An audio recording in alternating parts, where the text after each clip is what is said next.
Hello students, आज के video में आपका स्वागत है।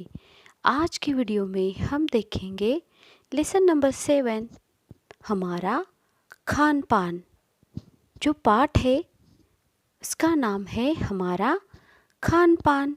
बच्चों, क्या आपको पता है हमें हमारे स्वास्थ्य के प्रति हमारा खान पान कैसे रखना चाहिए? किन किन व्यंजनों का उपयोग हमारे खाने में करना चाहिए और क्यों करना चाहिए? देखो बच्चों, हमारा जो राज्य है, हमारे राज्य का खान पान अलग है। दूसरे जो राज्य है उनका खान पान अलग है। जैसे कि देखो, महाराष्ट्र का खान पान क्या है आपको पता है? महाराष्ट्र का खान पान सब्जी रोटी, उसके साथ साथ कचौड़ी, पूरन पोली, ये हमारे महाराष्ट्र का खान पान है। इसके साथ साथ अलग अलग जो प्रदेश है, अलग अलग जो राज्य है, कर्नाटक, उड़ीसा, तमिलनाडु, इस प्रकार जो राज्य है उनका खान पान भी अलग है। तो बच्चों, आपको भी आपका खान पान कैसा रखना चाहिए? अच्छा रखना चाहिए। हमारी स्वस्थ सेहत के लिए हमारा खान पान एकदम अच्छा होना चाहिए। इसके साथ साथ, इस खान पान के साथ हमें अच्छी अच्छी हरी भरी सब्जियां खानी चाहिए, दूध पीना चाहिए। इसके साथ साथ अच्छे अच्छे फल फ्रूट ये सब खाना चाहिए। और इसके साथ साथ ही अगर हमें ये खान पान अलग अलग प्रकार में देखना है तो हमें क्या करना चाहिए? हमें अलग अलग प्रदेश में घूमना चाहिए। बच्चों, क्या आपको पसंद है अलग अलग राज्यों में या प्रदेश में घूमना? ये तो सबको पसंद है बाहर घूमना। लेकिन अगर हम बाहर के राज्यों में जाते हैं तो हमें वहाँ पे जो पहनाम होता है, जो खान पान होता है, वही मिलता है। इस प्रकार हम क्या करते हैं, कहीं घूमने जाते हैं तो उस राज्य की पहचान हम कर सकते हैं। वो राज्य कैसा है, वहाँ का पहनाव कैसा है, वहाँ की बोली कैसी है, वहाँ का खान पान कैसा है, इस प्रकार हम ये सब पहचान सकते हैं। तो इस पर आधारित ही हमें ये आज का जो हम पढ़ने वाले हैं वो लेसन दिया है। बच्चों, देखो क्या होता है कि ये जो खान पान है तो अभी हर जगह पे अलग अलग प्रकार का मिलने लगा है। जैसे कि इडली, डोसा, बड़ा, सांभर केवल दक्षिण में ही नहीं बल्कि वो भारत में भी मिलते हैं। उसके साथ साथ उत्तर भारत की ढाबा संस्कृति पूरे देश में फैल गई है।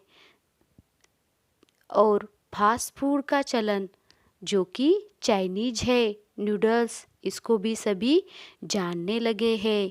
2 मिनट्स में क्या होता है, नूडल्स तैयार होता है। ये भी सब कर रहे हैं।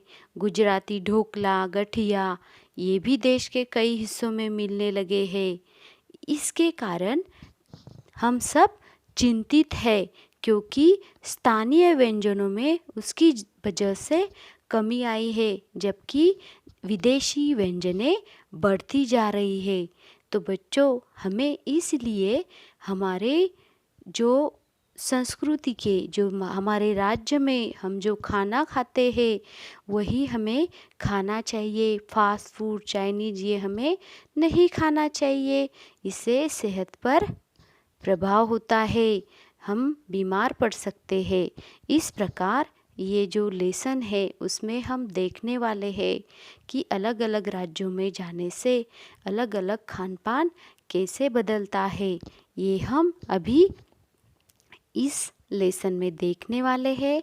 तो चलो बच्चों, सभी स्टार्ट करते हैं आज का लेसन हमारा खान पान। शाम का समय था। चंद्रन और सविता बरामदे में अपने पिताजी के साथ बैठे थे। शाम के समय जो चंद्रन था, सविता थी, वो अपने पिताजी के साथ क्या किए थे, बैठे थे। उसी समय क्या हुआ, देखो फ़ोन की घंटी बजी। पिताजी ने बात की और फ़ोन रख दिया। सविता ने पूछा, पिताजी किसका फ़ोन था? मेरे एक मित्र केरल में रहते हैं, उन्होंने ही फ़ोन किया था। पिताजी ने कहा, वाह, केरल में रहते हैं, आपने तो बताया ही नहीं। इतना कहते कहते सविता के चेहरे पर खुशी की लहर दौड़ गई। वह मुस्काई। उसके दांत ऐसे दिखे जैसे चमेली के फूल। देखो, शाम के समय चंद्रन और सविता अपने पिता के साथ बैठे थे। उसी समय क्या हुआ, एक फ़ोन आया और पिताजी फ़ोन पर बात करने गए। तब बच्चे दोनों अचंभित हो गए। तो सविता ने पूछा कि पापा, पिताजी किसका फ़ोन था, किससे आप बात कर रहे थे? तो वो बोले, बेटा मेरे केरल के एक मित्र है। तो सविता ने कहा कि अरे वाह, केरल में रहते हैं। उसको क्या हुआ, आनंद हुआ और वो मुस्काई। आगे देखो क्या होता है। उसे इतना खुश देखकर चंद्रन बोल उठा। क्या बोला वो? बहुत खुश होने की ज़रूरत नहीं है। चंद्रन कुछ बोलने ही वाला था कि उसके पिताजी ने कहा, ऐसा नहीं है बच्चों, कल ही हम घूमने के लिए केरल जाना है। मेरे दोस्त हम सभी की प्रतीक्षा कर रहे हैं। फिर क्या था, चंद्रन को तो रात में खुशी के मारे नींद ही नहीं आई। अगले दिन ही चंद्रन और सविता वायुयान द्वारा अपने पिता के साथ कोचीन हवाई अड्डे पर पहुंच गए। जब वे बाहर निकले तो पिताजी ने अपने मित्र से चंदन और सविता का परिचय कराया। इसके बाद सभी उनके साथ घर गए। देखो बच्चों, क्या हुआ, जब वो फ़ोन पे बात किए थे पिताजी, तब सविता को आश्चर्य होता कि पापा के जो मित्र है वो केरल में है। वो खुश हो गई थी।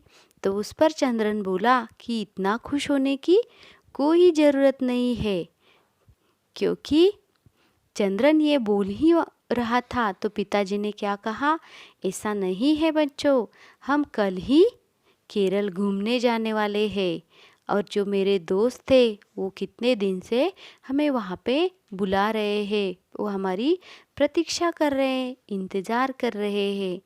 फिर तो जो चंद्रन था वो खुशी नहीं समा पाया। उसको खुशी के मारे पूरी रात नींद नहीं आई और अगले ही दिन चंद्रन और सविता वायुयान से कहा गए पिताजी के साथ कोचीन हवाई अड्डे पर पहुंच गए। चंद्रन और सविता वायुयान से गए थे। वायुयान आपको पता है, विमान, एरोप्लेन उसको बोलते हैं। तो वो कहाँ गए थे घूमने बच्चों? केरल। कहाँ गए थे वो? केरल। वो वहाँ पहुँच गए। जब वो बाहर निकले तो पिताजी ने चंद्रन और सविता को अपने बच्चों का क्या किया, परिचय करवाया और वो उनके साथ फिर घर गए। अभी आगे देखते हैं। घर जाने के बाद सभी ने क्या किया बच्चों? हाथ मुँह धोया, पानी पिया। कुछ देर बाद खाने का समय हुआ। खाने की प्लेटें अलग अलग व्यंजनों से सजी थी। सभी ने इडली, डोसा, सांभर, रसम और नारियल की स्वादिष्ट चटनी खाई। इससे पहले चंद्रन और सविता ने इन्हें इस रूप में कभी नहीं खाया था। दोनों के मन में तरह तरह के प्रश्न उठ रहे थे। इनके बारे में जानने को वो उत्सुक थे। सभी लोग खाना खाकर जब एक जगह बैठे तो चंद्रन ने पूछा, अंकल, अभी हमने तो व्यंजन खाए हैं, वे किससे बने थे? स्वामी ने मुस्कुराते हुए बताया, चंद्रन बेटा, ये सभी चावल से तैयार हो गए थे। तो यहाँ के बारे में और भी कुछ बताइए ना अंकल, सविता ने अनुरोध किया।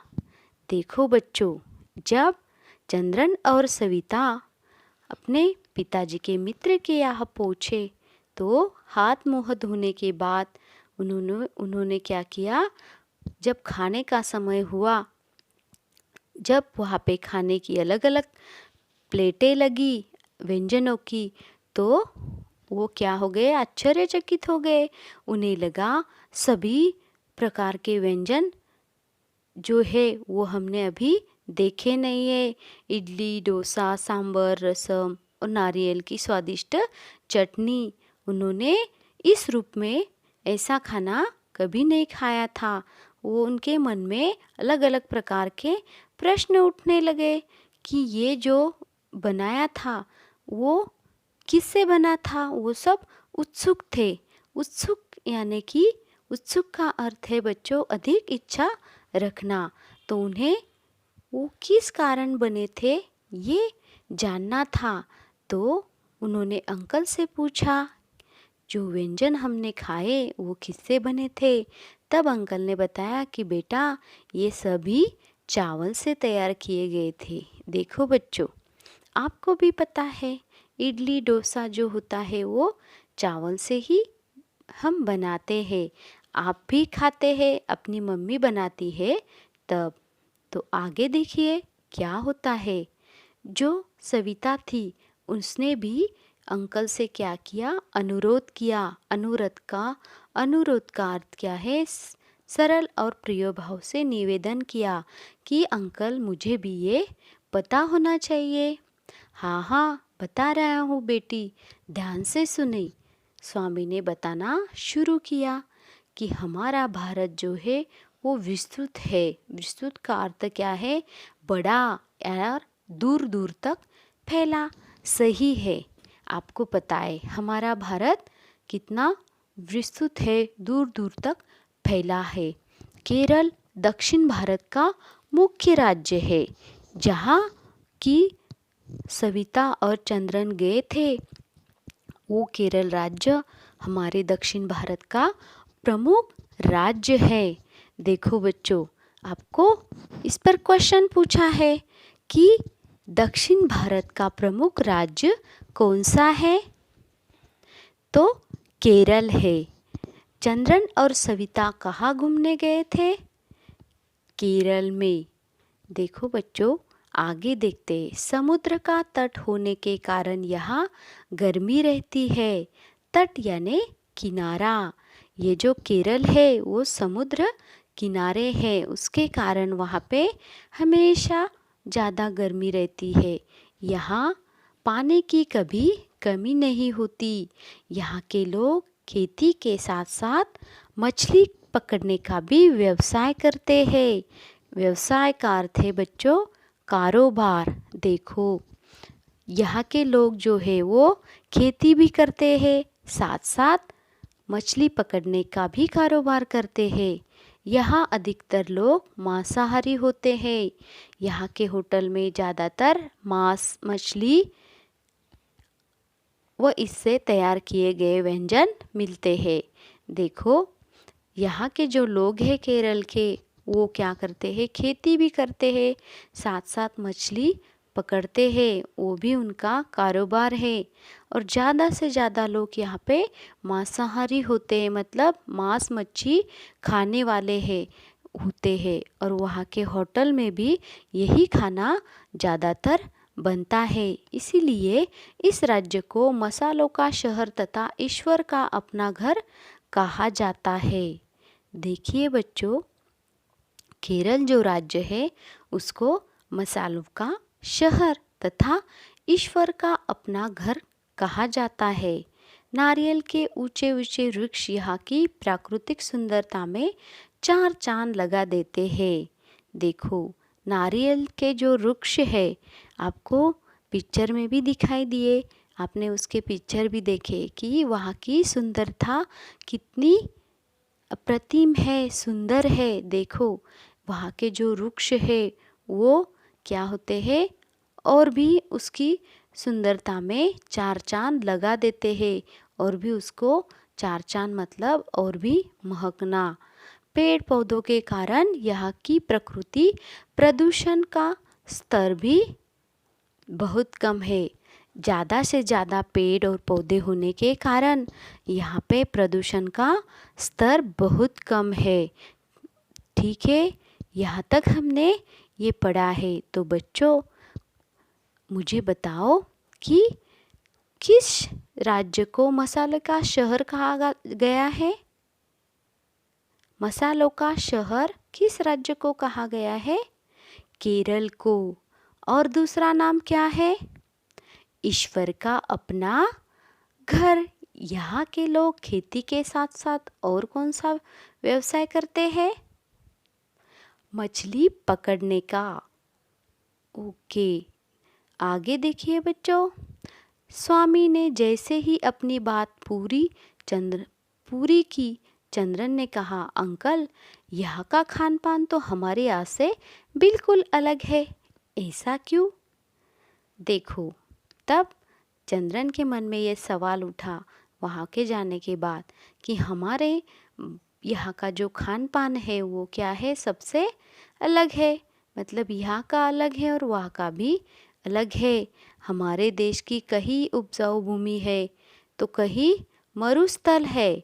बच्चों, मरुस्थल का अर्थ होता है रेगिस्तान। हमारे यहाँ अच्छी भी ज़मीन है और कुछ रेगिस्तान जैसी भी है। कई नदियाँ हैं तो कई समुद्र है।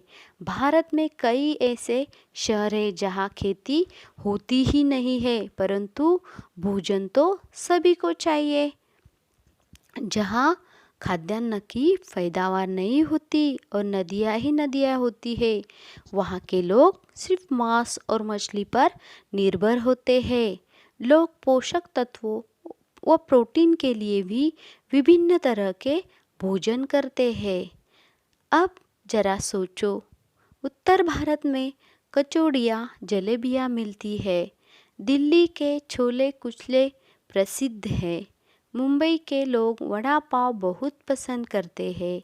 हाँ, इतना ज़रूर है कि हमारे देश में चाइनीज व्यंजन जैसे नूडल्स, चाउमीन, बर्गर, पिज़्ज़ा भी स्थान बनाते जा रहे हैं। ये स्वास्थ्य के लिए अच्छे नहीं है। हमें हरी सब्जियाँ, दालें, अंडे, मांस, मछली आदि खाना चाहिए। ऐसा करने से ही हम हमेशा स्वस्थ रहेंगे। देखो बच्चों, क्या हुआ आगे। जब स्वामी ने कहा कि हमारे देश में क्या है, अच्छी उपजाऊ भूमि है, लेकिन वहाँ पे कुछ रेगिस्तान जैसे शहर भी है, कुछ नदियाँ हैं तो कुछ समुद्र है। भारत में ऐसे कई शहर है कि जहाँ पे खेती नहीं की जा सकती, लेकिन भोजन तो हर जगह पे लगता ही है। तो जहाँ पे जिस जगह पे नदियाँ ही नदियाँ होती है तो वहाँ के लोग क्या खाते हैं, मांस मछली पर ही वो रहते हैं, निर्भर रहते हैं। लोग पोषक तत्वों प्रोटीन के लिए भी विभिन्न तरह के भोजन खाते हैं। तो क्या हुआ बच्चों, उत्तर भारत में कचौड़ियाँ जलेबियाँ मिलती है। दिल्ली में छोले कुचले प्रसिद्ध है और मुंबई के जो लोग हैं वो वड़ा पाव बहुत पसंद करते हैं। तो हमें इतना ज़रूर करना चाहिए कि जो जहाँ का खाद्यान्न है वो वहीं पे जाके क्या करना है, जो अच्छा है वही खाना है। अभी देखो कि जो चाइनीज व्यंजन है वो भी क्या हो गए हैं, ज़्यादातर सभी खा रहे हैं। जो कि हमने देखा नूडल्स, चाउमीन, बर्गर, पिज़्ज़ा, इससे क्या हो गया है बच्चों, स्वास्थ्य हमारा बिगड़ गया है, अच्छा नहीं रह रहा है। हमें हरी सब्जियाँ, दालें, अंडे, मांस मछली आदि खाना चाहिए और ऐसा जब हम करेंगे तभी हम स्वस्थ रहेंगे। तो चंद्रन के पिता ने कहा, अरे बच्चों, अब काफ़ी देर हो रही है, सामान रख लो, वह देखो गाड़ी भी आ गई, चलो अब झील की सैर करें।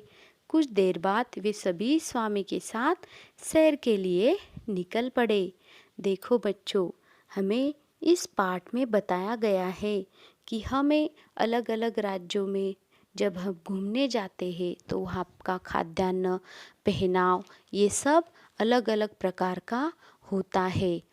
लेकिन हमें हमारा स्वास्थ्य स्वच्छ और अच्छा रखने के लिए जो खाद्यान्न है वो अच्छा ही खाना चाहिए।